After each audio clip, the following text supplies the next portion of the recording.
Sometimes we've scored more goals. So I look at it really in a couple of areas in particular.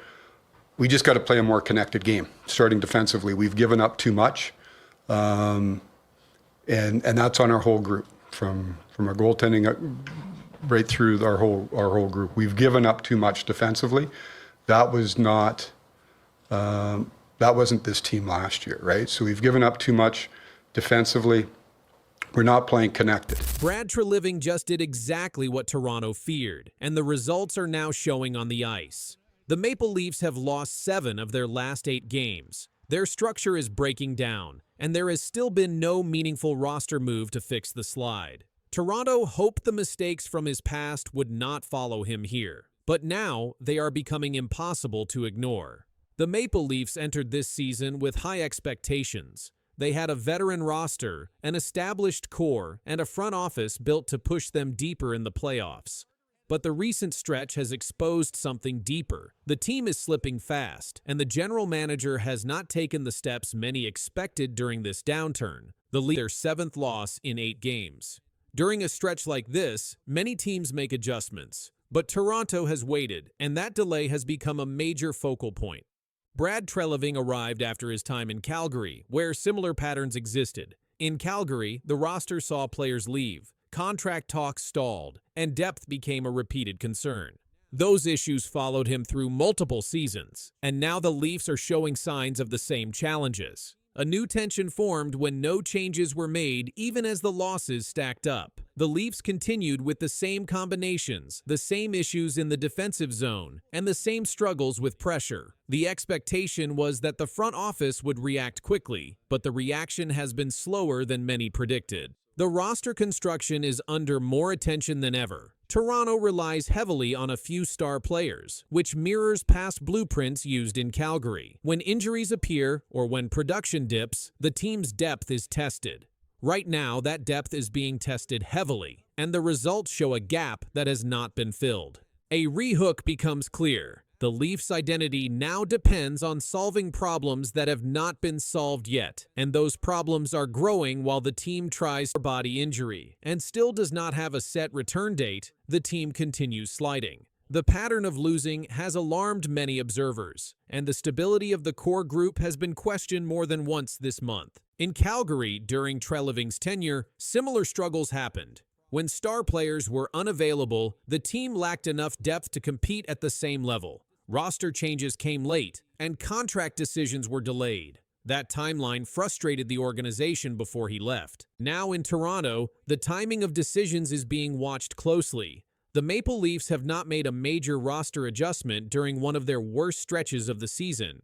That mirrors the pattern many hoped would not repeat. Coach Craig Berube spoke after the Montreal loss and called the performance inexcusable. He said the Leafs did not play with urgency after giving up early goals. When the coach acknowledges a lack of urgency, the next question becomes what changes will follow. Those changes have minutes. In Calgary, long stretches without roster help contributed to deeper issues, including players feeling unsettled about direction. Toronto is not at that point, but the lack of visible change invites comparisons that many hoped would not return. Depth on defense is another focal point. Toronto has struggled to maintain control in their own zone and has brought in any new help. That leaves the group fighting uphill without one of their most important players, and the strain is visible in their recent games. The struggles mirror what happened in Calgary during Treliving's tenure. Key players out, depth challenged, and delayed roster adjustments. The concern now is whether this pattern continues or breaks. Toronto's season depends heavily on that answer. Berube's comments underline the urgency. When a coach openly says the effort is lacking, the next step usually involves action from above. That action has not arrived yet. Observers expect movement, but movement has not been announced. Toronto is at a point where stability must be restored soon. Each shift, the roadmap ahead is full of questions. What he said could change everything for this team. Coach Craig Berube spoke up after his team's recent loss, and he didn't hold back. He said, "This is a veteran hockey team. It's inexcusable, and it's on me too." That comment laid bare the frustration in Toronto's camp and raised new alarms about how serious the slide has become.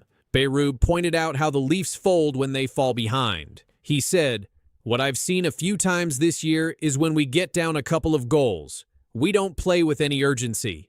That phrase struck hard for a team made up of experienced players, and people wondered what urgency looks like now. In the game he referenced, the Leafs lost 5-2 to the Montreal Canadiens. The team gave up too many goals, too many bad moments, and it all happened in the second period. The collapse raised the question, how do they stop this from happening again? Berube also took ownership. He said the fault is on all of us. His taking responsibility comes as the team's losing streak grows and the confidence dips. That honesty matters, but the effect will depend on what happens next on the ice. The Maple Leafs have been losing most of their recent games. They are veteran-loaded but still falling into bad habits. The coach's comments came at a point where results must change, or the room must shift. The tension is now visible inside the locker room. Another rehook. Berube talked about structure and mindset. He said, "We don't value the defensive side of the puck enough. That means the team's struggles are not just about scoring, they're about identity." Fans and analysts are now watching how the Leafs will respond. The roster is packed with star power, yet the losses continue. When a coach publicly criticizes effort and preparation, it signals that something major must adjust. The Maple Leafs face their next opponents with more on the line than just a win or loss. In practical terms, this affects how lines are deployed, how minutes are shared, and how special teams perform. When leadership questions start leaking into public corners, the team's unity and focus must tighten. The next few games will be very telling. Another rehook appears. The coach's words echo across the league. Other teams see the tension. Opponents know Toronto is vulnerable. The Leafs will need to fight more than ever to prove those words were not just talk. Despite the names and skill on the roster, the simple hockey fundamentals winning battles, checking hard, sticking to structure, are faltering. Berube identified those small details. When those fall apart, even a deep team can suffer. The growing doubt is now part of the narrative. The next stretch of games could define the season. If the Maple Leafs can't fix the core issues Berube highlighted, the losses may multiply. At the same time, a short burst of strong games could flip momentum back. That makes every crease, every play, every action matter. Coach Berube's message will echo at practice, in the locker room, and on the bench. But the true test comes in games. When pressure mounts and adversity strikes, how the team responds will show if the criticism was needed and if the team can handle it. The spotlight has turned inward for the Leafs. Questions about effort, structure, and defense are now louder than questions about scoring or star power. Berube made that shift. Now the media, fans, and opponents will see what the team does next. Another rehook. The next loss will not just be another loss, it may be a signal. The next win may not just restore confidence, it may reset the season. How the Maple Leafs handle this moment could define more than the next few games. In summary, but not the ending, Berube's public remarks open a new chapter for the team. The identity changes, the urgency intensifies, and the outcomes begin to shift. But whether this is a pivot point or deep slide depends on what the Leafs do on the ice starting now. The camera will watch the team's response. The players will feel the pressure. The coach has spoken. Now everyone is waiting. Yeah, I didn't think the first period was that bad, but made a mistake on the first goal, second goal, it's a bounce.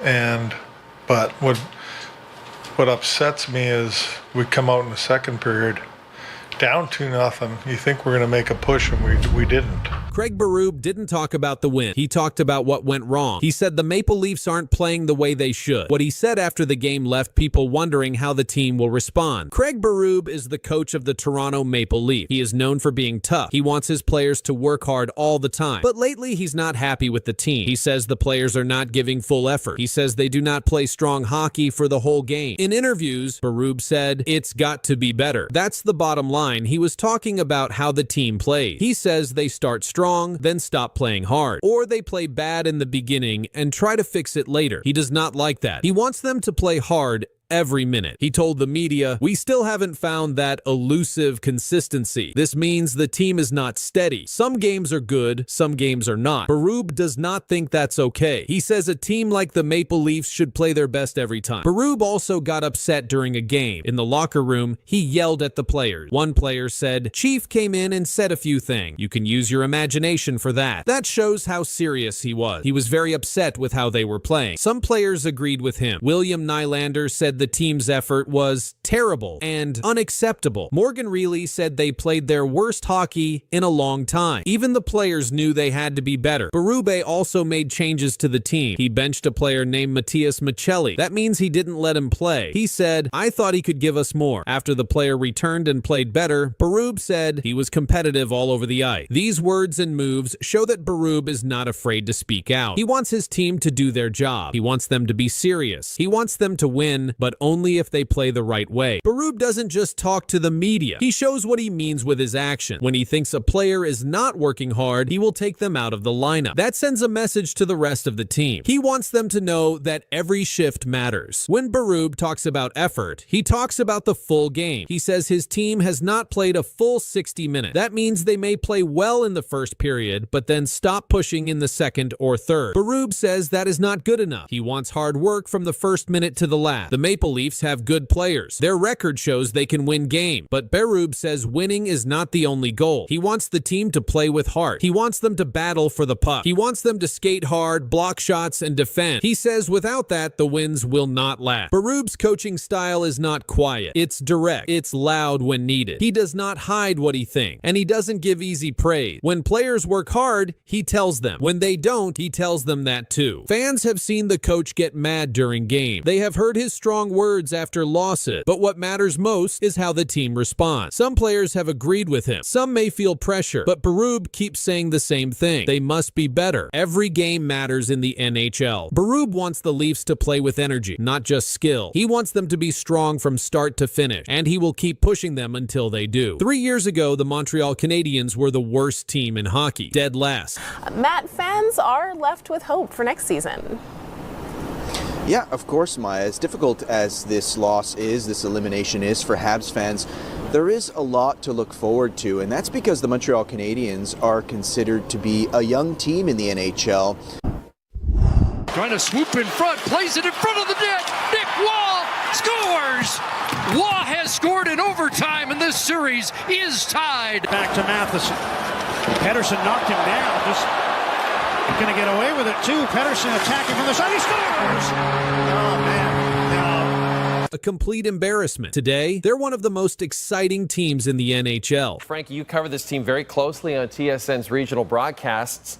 From what you've seen, what's the number one reason for this team's incredible start? How did this happen? One man, Kent Hughes. And he had never been a GM before in his life. This is the story of how one man with zero experience outsmarted the entire NHL and saved hockey's most famous team. Let's go back to 2022. The Montreal Canadiens were a disaster. They had just lost more games than any team in the league. Their best players were old or injured. The fans were angry. The future looked dark. The team needed a hero, but who could save them? The Montreal Canadiens have found their new general manager, naming Kent Hughes. The Canadiens made a shocking choice. They hired Kent Hughes, a guy who had never been a general manager before, never worked in an NHL front office. He was just a player agent. People laughed. Sports writers said it was a mistake. Fans were worried. How could someone with no experience fix this broken team? But Kent Hughes had a plan, and it was brilliant. He knew something other teams didn't understand. You don't fix a bad team by trading for expensive stars. You fix it by being smarter than everyone else, by finding hidden gems, by making trades that seem small but change everything. Hughes got to work immediately. While other teams were panicking and making bad trades, he stayed calm. He made a promise to the fans. Trust the process. We're going to build something special. Most people didn't believe him, but Hughes didn't care. He had seen something in the draft that nobody else noticed. He had found players that other teams had ignored, and he was about to prove everyone wrong. This is where Kent Hughes became a legend. First, the draft genius. So there's a little bit of a synergy there with that pick. De l'équipe nationale des États-Unis from the NTDP program, As he walks Lane Hudson. Oh, Lane Hudson. This was one of those guys that we didn't know how high he would go just based on his size. Well, sky's the limit for this youngster. In 2022, Hughes picked Lane Hudson in the second round. Everyone said Hudson was too small to play in the NHL. He'll get crushed, they said. Today, Hudson is one of the best young defensemen in hockey. He just signed a big contract. Hughes found a star where others saw nothing. But that was just the beginning. Hughes drafted Ivan Demidov, a Russian superstar. Experts call him a generational talent, the kind of player you build a championship team around, and Hughes got him. Then came the trades. A big signing in the NHL has a Maritimer on the move. Summerside's Noah Dobson has a new team and a lucrative new contract. The Montreal Canadiens have acquired Dobson from the New York Islanders. Hughes traded for Noah Dobson, an elite defenseman. This move shocked everyone. Dobson instantly became the team's best defender. He plays the most minutes. He runs the power play. He's exactly what the Canadiens needed. The Cole Caulfield contract. Cole Caulfield had an opportunity to sign an 8-year deal. Wow. And he took it. Yeah, he is going to stay with Les Habitants, the Montreal Canadiens. No surprise here for the guy. Remember Cole Caulfield, the small goal scorer everyone doubted? Hughes believed in him. He signed Caulfield to a team-friendly deal before his price went up. Now Caulfield is breaking franchise record. He just scored 9 goals in 11 games. He's the face of the new Canadian. That contract already looks like a steal. The culture changed. Hughes didn't just collect good players. He changed how the whole team thinks. He hired young scouts who understand modern hockey. He brought in coaches who develop young talent. He created a system where players want to stay and grow. While other teams were buying old, expensive players, Hughes was building a young, fast, exciting team. Now look at the Montreal Canadiens today. Even Demidov is dominating. The Russian rookie is making the power play dangerous again. The fans are excited again. The Bell Center is loud and electric, sold out every night. The Canadiens are fun to watch. Kids want their jerseys again. And Kent Hughes, the man everyone doubted, he just got a 5-year contract extension. The team basically said, "We trust you completely. Keep doing exactly what you're doing." The doubters are silent now. The critics were wrong. Hughes didn't just save the Canadiens. He made them cool again. He made them winners again. So what's next for Kent Hughes and the Canadiens? This team is just getting started. And that's the scary part for other teams. Ivan Demidov is still developing. He's only played a handful of games. Imagine how good he'll be in 2 years, in 5 years. He could become one of the best players in the entire NHL. Lane Hudson is getting better every game. He's learning. He's growing. Soon he'll be an elite #1 defense, the kind teams build around. More young talent is arriving soon. Other prospects are close to ready. The pipeline is full. The future is bright. Hughes proved something important. You don't need 10 years to rebuild. You just need to be smarter than everyone else.